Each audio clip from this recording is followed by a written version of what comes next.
Ya, misalnya tadi kedatangan dari Presiden Turki Recep Tayyip Erdogan ini telah tiba di Istana Kepresidenan Bogor, Jawa Barat.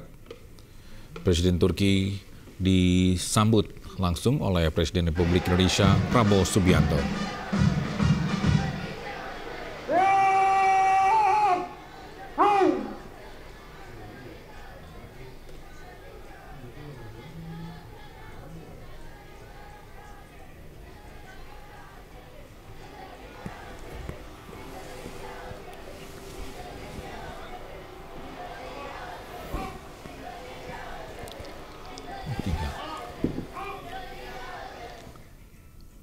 Dan bisa untuk membahas makna pertemuan Presiden Prabowo dan Presiden Turki Erdogan, kita sudah terhubung dengan praktisi dan pengajar hubungan internasional Synergy Policies, Dina Prapto Raharja. Selamat siang, Bu Dina.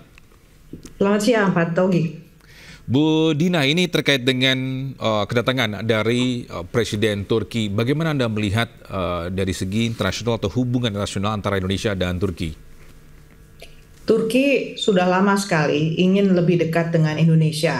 Satu karena faktor mayoritas agama Muslim ya di Indonesia, agama Islam di Indonesia itu besar, dan Turki itu merasa bahwa Indonesia itu punya skop kerjasama yang lebih luas daripada kalau Turki dengan negara-negara Timur Tengah.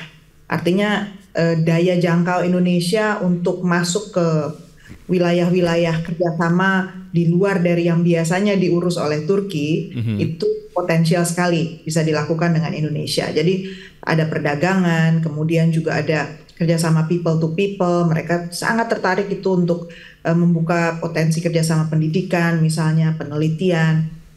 Kemudian juga tentunya soal defense, pertahanan. Kita tahu bahwa Turki itu juga terbesar militernya, penyumbang juga untuk kekuatan defense terbesar nomor 2 di NATO. Jadi sesudah Amerika Serikat, kekuatan terbesar NATO itu Turki. Dan memang produksi senjata di Turki ini luar biasa dahsyat juga ya. Jadi dia juga kalau di Eropa cukup diandalkan untuk teknologi-teknologi terkini lah, AI, hipersonik, yang tempo hari bicarakan Pak Prabowo kunjung ke India ya, mau beli hipersonik missile itu, rudal hipersonik yang nggak bisa dilacak di radar ya, sampai kalau udah mau tiba baru bisa kebaca gitu kan, gliding gitu ya fungsinya. Nah itu dia juga punya. Jadi ada banyak hal yang Turki harapkan memang dengan membentuk high level council ini ya dengan Indonesia. Ya, terkait dengan pembahasan tadi sempat bilang bahwa keamanan diperlukan memang kita meningkatkan keamanan kita di Indonesia. Nah ini yang menarik sebenarnya karena di tingkat global hari kita sangat sering bicara akhirnya soal keamanan karena perubahan geopolitik yang begitu dramatis. Kalau buat Turki, bicara soal isu keamanan itu udah makanan sehari-hari. Karena mereka keseharian politik luar negerinya memang harus sangat siaga. Selain karena mereka kekuatan besar yang harus mendanai besar juga untuk NATO. Dan NATO itu berhadapan dengan isu seperti Ukraina. Tapi dia juga berhadapan dengan tetangga yang relatif panas terus suasananya di Timur Tengah ya. Tapi kalau buat Indonesia, sebenarnya urusan pertahanan keamanan itu kita tahu lebih untuk pemenuhan minimum essential force ya, kebutuhan kita, karena memang alutsista kita relatif sudah uzur dan masih banyak kekurangan ya, karena kita itu teknologinya belum yang terbaru dan wilayah kita sangat besar dan kita belum bisa sebenarnya melacak cukup banyak hal yang ada di laut, apalagi di gitu. Kalau di darat mungkin kita punya aneka jenis persenjataan yang cukup memadai untuk mendeteksi kalau ada pihak-pihak yang masuk dan melanggar ya. Tapi kalau di laut dalam, di angkasa kita belum punya. Jadi sebenarnya lebih ke sana sih kalau Indonesia bicara soal pertahanan keamanan. Bisa dibilang pun juga alutsista kita harus diperbaharui ya, Bu Dina ya?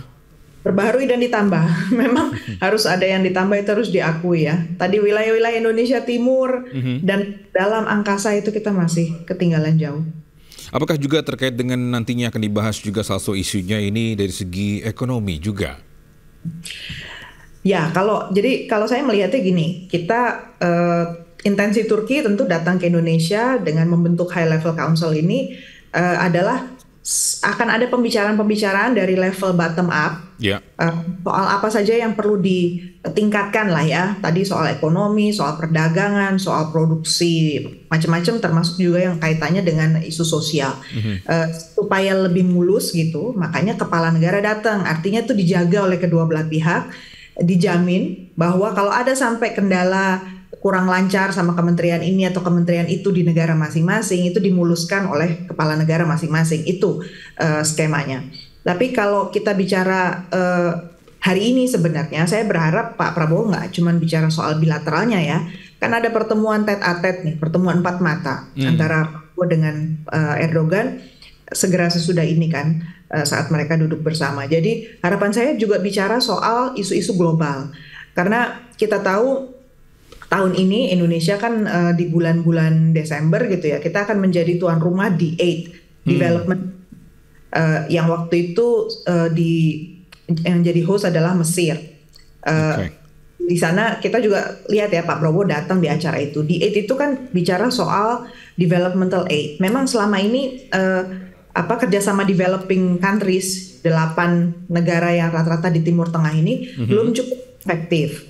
Dan agenda yang paling penting tahun ini sebenarnya mau nggak mau adalah soal Palestina. Dan tahu di akhir bulan ini juga akan ada pertemuan darurat emergency di Mesir lagi soal Palestina ini, menyangkut pernyataan Donald Trump ya, Presiden Amerika Serikat, yang mengatakan bahwa Gaza itu bisa di-rebuild tapi orangnya dipindahkan semua ya. Jadi throwing Gaza gitu, seakan-akan akan dimiliki oleh Amerika Serikat. Nah ini yang wajib sebenarnya menurut saya akan sangat elegan kalau Presiden Prabowo juga punya pernyataan bersama dengan Pak Erdogan ini soal ini. Ini timingnya pas banget, apalagi Raja Yordania juga akan berkunjung ke Donald Trump ya.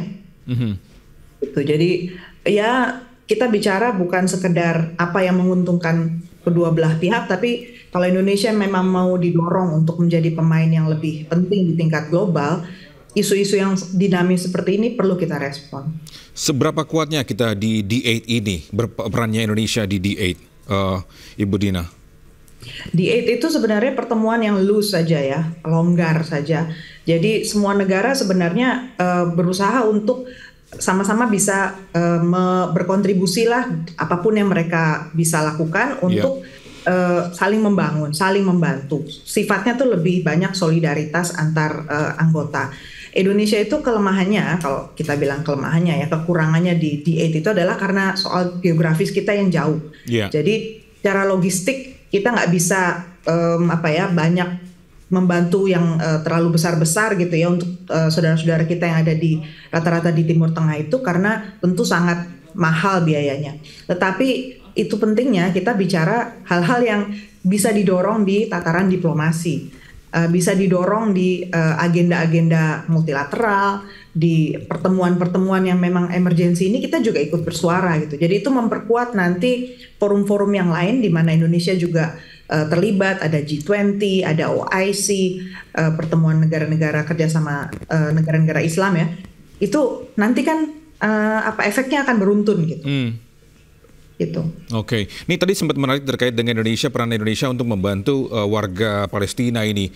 Apakah nanti ada kemungkinan pun juga Indonesia mencari solusi untuk warga Palestina nantinya bersama dengan Turki?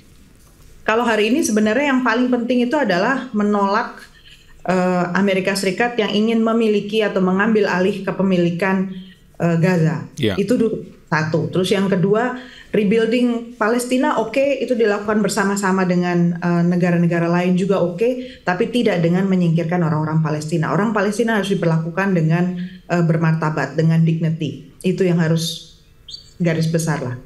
Oke, baik. Terima kasih Ibu Dina Prapto Raharja atas waktunya, atas insight-nya. Kita berharap pun nanti ke pertemuan antara kedua presiden ini berjalan dengan baik dan lancar juga. Terima kasih Ibu, salam sehat. Baik, bisa demikian breaking news, dan selanjutnya iNews Siang akan hadir bersama dengan rekan saya Deta Ginting. Sampai jumpa.